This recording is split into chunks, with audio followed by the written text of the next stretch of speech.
దేవుని సన్నిధిలో వాళ్ళు పరిచర్య.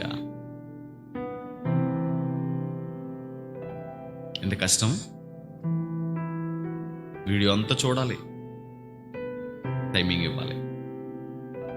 ఎంత ఖాళీ ఖాళీ ఉన్నా సరే చక్కగా దాన్ని కట్ చేసి దాన్ని పంపించాలి.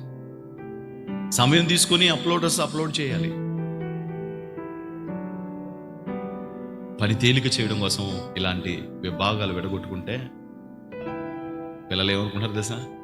దేవా, నాకు ఈ మంచి అవకాశం ఇచ్చినందుకు నీకు స్తోత్రాలని, కృతజ్ఞతలు చెల్లించున్నాను. కొంతమందికి అలవాటు ఏంటంటే, నా వీడియో రాలేదేంటి.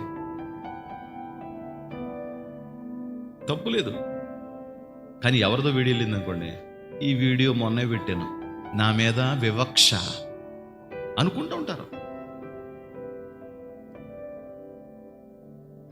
వాళ్ళు ఎవరైనా పని చేస్తే వార్చుకోలేరు, ఎవరైనా దేవుని కార్యాలు చేస్తుంటే ఓర్చుకోలేరు. ఎప్పుడు నేర్చుకోవాలి కదా, ఇది నేర్చుకోవాలి.